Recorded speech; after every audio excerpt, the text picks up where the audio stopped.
To discuss the NLC protests, I'm joined now by labor law expert Ireolua Oguntueshe. Thank you very much for joining us. Yes, thank you for having me. Good evening, Nigerians.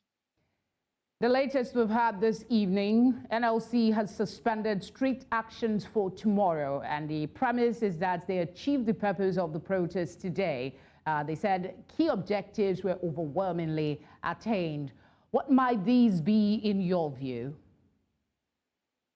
Well, I can remember vividly that I was interviewed by this TV station on the 2nd of February, 2024.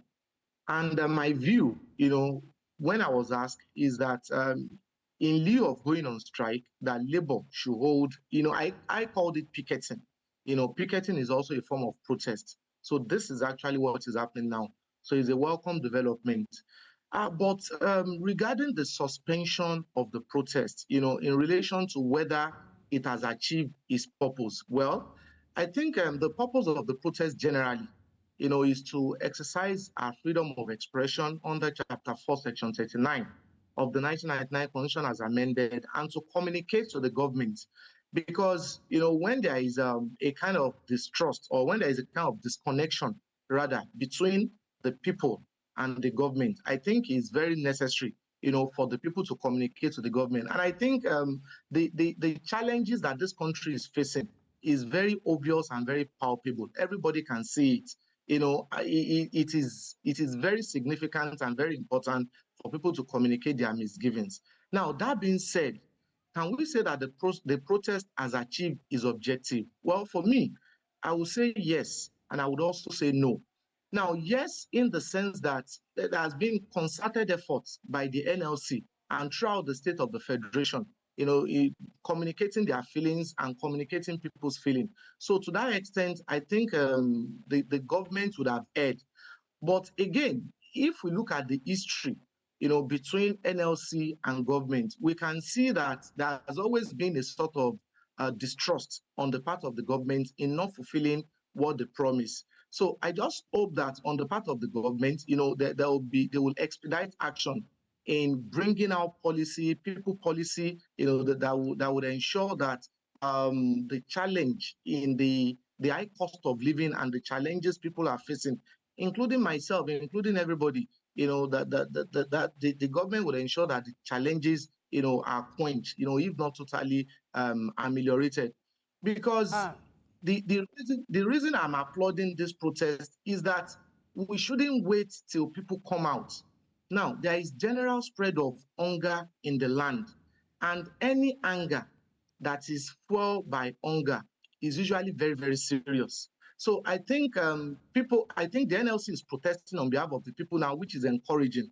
So, and I think that the purpose of the protest, the government should have listened to it to achieve its purpose and not to wait for people, to come out and now start protesting. You've acknowledged yourself that there is a distrust between labor and government. Government have always sort of reneged or not fulfilled all the promises that they made. The new deadline now from labor is the 13th day of March. They've extended their ultimatum by another 7 days. A minister from this government has said 90% of what labor has demanded has been fulfilled. There is still that 10%. Do you feel that NLC is still agitating for the implementation of the 10%, or that distrust is still there, and come the 13th of March, they might be back on the streets? Okay, so now let me first take your question by examining the 90% that you talk about. So when you say 90%, what are actually the particulars of the 90%? Let me talk about the minimum wage demands of 35,000. To what extent have the states fulfilled the minimum wage demand of 35,000? Because I'm quite aware that before that policy came out, pending the time that the minimum wage will be amended in accordance with the law, because it takes normally 5 years, pursuant to Section 3 of the Minimum Wage Act, the government had come out and to say that there will be at least 35,000 for everybody. To what extent has that been implemented? And when I'm talking of implementation of it, I'm talking of implementation across the Federal Republic of Nigeria, including the subnational or the federating units, which are the state government, is not only the responsibility of the federal government. So when we're talking of fulfillment of demands, I think the minister should come out and lay bare or state the particulars of the labor demands that have been fulfilled. It is not just allocating percentage to it and now saying that 10% is required to be fulfilled. Now, another thing we also need to understand is that if 90% has been fulfilled, to what extent has people, felt that we fulfilled this 90%? Because one thing is for you to bring out policies, one thing is for you to say that the policy has been implemented, and another thing is for the policy to have effect on the people. I believe that the purpose of the government, as recognized by the Constitution, particularly Chapter 2, is to bring out policies, economic policies, educational policies that people will benefit from.